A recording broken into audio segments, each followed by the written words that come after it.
வணக்கம். நான் ஸ்ரீரங்கம் ரவி உங்களோட பேசிகிட்ருக்கேன். குரு பயிற்சிக்கான ஒரு நிகழ்ச்சி.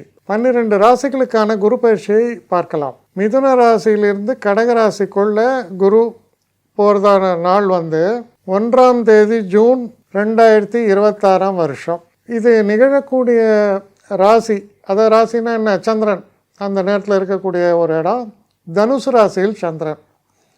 அப்போ குரு கடகம், சந்திரன் தனுசு. ஒரு விதத்தில் பார்த்திங்கன்னா சந்திரன் வீட்டில் குரு, குரு வீட்டில் சந்திரன், மியூச்சுவல் பரிவர்த்தனா யோகம் அப்படின்னு கூட சொல்லாத. ரெண்டாவது விஷயம், இந்த குரு எப்படி இருக்கார் அப்படின்னா கிட்டத்தட்ட 30ஆம் தேதி அக்டோபர் மாதத்திற்குள் அந்த கடகராசியை வேகமாக கடந்து அக்டோபர் 30ஆம் தேதி சிம்ம ராசிக்குள் பிரவேசிக்கிறார். அப்புறம் என்டையர் நவம்பர், டிசம்பர், ஜனவரி மாதம் 24ஆம் தேதி மீண்டும் கடகராசிக்குள் வருவார். இது அந்த குருவின் சாரமாக இருக்குது. அப்புறம் என்ன ஆகுது, குரு அதுக்கப்புறம் கடகராசியில் தொடர்ந்து இருந்து அதற்கு பிறகு அவர் திரும்ப சிம்ம ராசிக்குள்ளே மொத்தமாக பிரவேசிக்கக்கூடிய அடுத்த பயிற்சி காலம் அப்படின்னு சொன்னால் அது ஜூன் மாதம் 26ஆம் தேதி. இந்த குரு பயிற்சி காலத்தில் நிகழக்கூடிய சில முக்கிய நிகழ்வுகள் என்னென்னா, 5 டிசம்பர் ராகுவும் கேதுவும் பயிற்சி. எப்போவுமே ஒன்றா தான் ஆகும். இப்போ ராகு எப்போவுமே ரிவர்ஸ் மூமெண்ட்டு. அப்போது கும்பத்திலிருந்து மகர ராசிக்குள்ளும், கேதுவானவர் சிம்மத்திலிருந்து கடகராசிக்குள்ளும் பிரவேசிக்கும் நாள் 5 டிசம்பர். சனி பயிற்சியும் நிகழ்கிறது. சனி மீன ராசியிலிருந்து மேஷ ராசிக்குள்ளே செல்லக்கூடிய தினம் அப்படின்னு நீங்கள் பார்த்தீங்கன்னா 2ஆம் தேதி ஜூன் 2027. இப்போ இவ்வளோ விஷயங்கள் உள்ளடங்கி இருக்குது அந்த குரு பயிற்சியுடைய காலத்தில். இதை மனசில் வாங்கிங்க. இதை பேஸ் பண்ணி நான் இந்த பலன்களை இப்போது சொல்கிறேன். சிம்மராசி. சிம்மராசி நேயர்களை பொறுத்த வரைக்கும் குரு முக்கியமானவர் உங்களுக்கு, அதில் ஒன்றும் சந்தேகமே இல்லை. இந்த குருவானவர் 11ஆம் வீட்டில் இருப்பது சால சிறந்தது. ஆனால் அவர் 12ஆம் வீட்டுக்கு வரார். 12ஆம் வீடு அப்படின்னு சொன்னால் சுப விரயங்கள்னு ஒரு கணக்கு இருக்குது. சுப விரயங்கள்னால் என்ன, என் பையனுக்கு பெஸ்ட்டு காலேஜ் அட்மிஷன், அதுக்கு செலவு. நீட் எக்ஸாமில் சுமாராக தான் மார்க் வாங்கினா, இந்த மேனேஜ்மெண்ட் கோட்டான்னு 50 லட்சம் கொடுத்தேன், நல்ல வேலையை கையில் காசு இருந்து கொடுத்துட்டேன், இப்படியெல்லாம் இருக்குது. எவ்வளோ இதெல்லாம் சுபவிரயங்கள். அப்போ என் பையனால் எனக்கு சுபவிரயம் வருமா? உங்களுக்கு பிடிக்காட்டாலும் அது நடப்பதற்கான வாய்ப்பு உண்டு. சரி, பொண்ணை பொறுத்த வரைக்கும் என்ன, என் பொண்ணுக்கு நல்ல ஒரு இடத்துல வரேன், கல்யாணம் நிச்சயம் பண்ணிட்டேன், அதுக்கு நான் சந்தோஷமாக செய்கிறேன், அவன் நல்லா இருக்கணும் லைஃப்பில் அப்படின்னு செய்வீங்க. அந்த சுபவிரயத்தை பற்றி பேசுகிறது. சரி, அப்போ சுபவிரயம். இவர் பார்க்கக்கூடிய இடம் என்ன, 4ஆம் இடம். அது நம்முடைய சௌக்கியங்களெல்லாம் பற்றி சொல்லும். அப்போ இந்த சுபவிரயத்தில் என்னெல்லாம் சேர்றது, நான் பிரமாதமாக இன்டீரியர்ஸ் பண்ணேன், எனக்கு பிடிச்ச ஒரு காஸ்ட்லி கேட்ஜெட்ஸ் எல்லாம் வாங்கினேன், புதுசாக ஒரு கார் வாங்கினேன், இதெல்லாம் சொல்கிறீங்கல்ல, இதெல்லாம் சும்மாவா வரும்? விரயத்தினால் எனக்கு வந்த சௌரியங்கள். அப்போ வாழ்க்கை வசதி மேம்படுகிறது. அதற்கப்புறம் அவர் 6ஆம் இடத்தை பார்க்கிறார். உடம்பில் ஏதோ பிரச்சனை, ஹெல்த்து இஷ்யூஸ் சரியாகும். டாக்டர் கொடுக்குற மருந்தில் பாதி, உங்களுடைய நல்ல நேரம் பாதி, எல்லாம் சேர்ந்து சரியாகும். ரெண்டாவது விஷயம், நிறைய செலவெல்லாம் இருக்குங்க, கடன் வாங்கணும். அப்படி வாங்கக்கூடிய கடன் கந்து வட்டினா அது எப்படின்னா கழுத்தில் நீங்களே கத்தியை வச்சுக்கிறத மாதிரி ஈக்குவல். எப்போவுமே எல்லாம் நான் தந்துடுவேன் எல்லாம் அப்படின்னு நினைப்போம். கடைசியில் அந்த கந்து வட்டிக்காரனுக்கு பயந்து தற்கொலை லெவலில் கூட போயிடும். ஆனால் நல்ல கடன் நியாயமான வட்டியில் நிதானமாக கொடுக்குற மாதிரி ஏதோ ஒரு பேங்க் லோன்ஸ், அந்த மாதிரி பர்சனல் லோனு, அது இதெல்லாம் கிடைக்கும். சரி, நான் என் வீடு அழகுபடுத்தவும் கிடைக்கும், நான் வீடு வாங்கவும் எனக்கு கிடைக்கும். எஸ், கிடைக்கும். அதுக்கப்புறம் அவர் பார்க்கும் இடம் 8ஆம் இடம். இதுதான் ஹீரோவே. ஏன்னா 8ஆம் இடத்தை அவர் பார்க்குறது ஒரு பெரிய விஷயம் இல்லை. அந்த 8ஆம் இடத்துல இருக்கக்கூடியவர் யார்? சனி. இவரை நம்ம கேட்டாலும் கேட்காட்டாலும் தொல்லைகள் இலவசம். இதுதான் இப்போ சனியால் கொடுக்கக்கூடிய விஷயம் உங்களுக்கு. இப்போது இந்த தொல்லைகளுக்கு மட்டுப்பட்டு நிற்கும், கட்டுப்பட்டு நிற்கும். ஏன்? குரு சனியை பார்க்குறார்.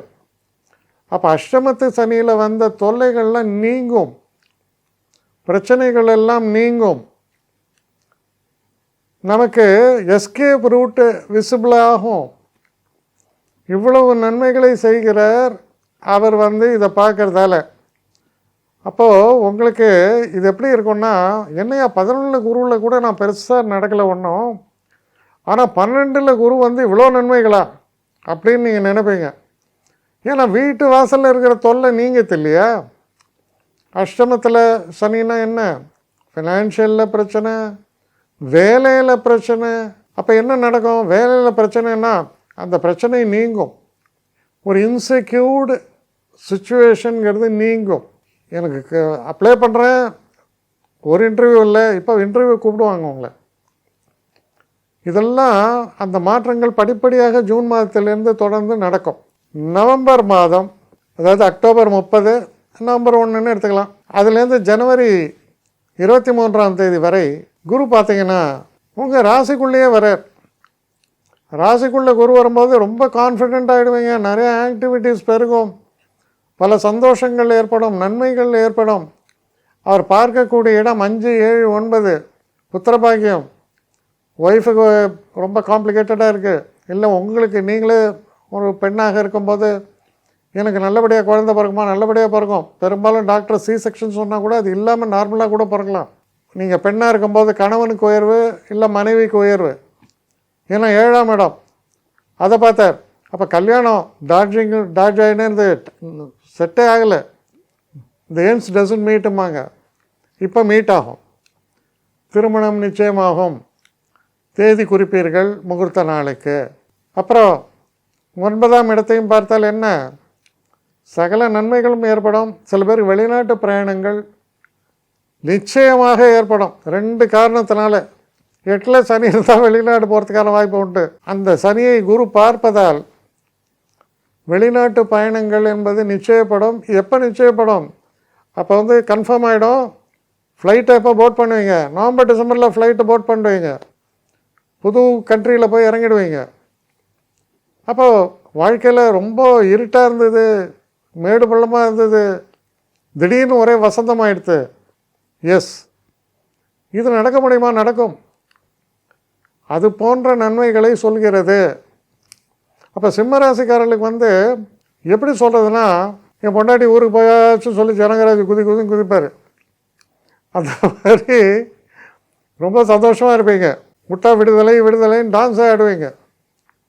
அந்த அளவுக்கு உங்களுக்கு நிறைய விஷயங்கள் ரிலீஸ் ஆகுது, நன்மைகள் ஏற்படுகிறது. இந்த குரு ஜனவரி மாதம் திரும்ப உள்ளே வராரு. 12ஆம் வீட்டுக்குள்ளே போகிறார். உங்கள் ராசியில் ரிவர்ஸில் போய் 12க்கு போகிறார். தப்பு ஒன்றும் இல்லை.